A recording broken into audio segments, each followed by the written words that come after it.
हिंदू धर्म ग्रंथों और पुराणों के अनुसार समय चक्र को 4 युगों में बांटा गया है: सतयुग, त्रेतायुग, द्वापरयुग और कलयुग। कलयुग इस चक्र का अंतिम और चौथा युग है, जिसे अधर्म का युग भी कहा जाता है। एक कलयुग की शुरुआत। माना जाता है कि कलयुग की शुरुआत तब हुई जब भगवान श्री कृष्ण अपनी लीला समाप्त कर वैकुंठ धाम लौट गए थे। राजा परीक्षित के शासनकाल के दौरान कलयुग ने पृथ्वी पर प्रवेश किया था। 2 मुख्य विशेषताएं। अधर्म की प्रधानता। इस युग में धर्म का केवल 1/4 हिस्सा ही बचता है। लोग लालच, क्रोध और वासना के अधीन हो जाते हैं। सत्य की कमी। लोग झूठ का सहारा लेंगे और ईमानदारी कम होती जाएगी। अल्पायु। कलयुग में मनुष्यों की आयु धीरे धीरे कम होती जाएगी और शरीर की शक्ति भी घट जाएगी। प्रकृति का असंतुलन। सूखा, बाढ़ और अकाल जैसी प्राकृतिक आपदाएं अधिक होंगी।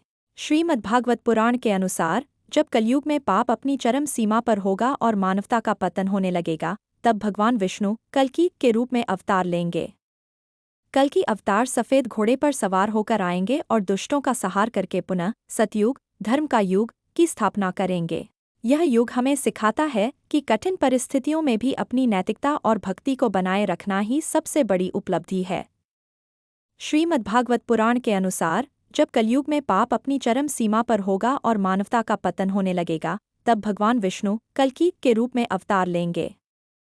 कल्कि अवतार सफेद घोड़े पर सवार होकर आएंगे और दुष्टों का संहार करके पुनः सतयुग, धर्म का युग की स्थापना करेंगे।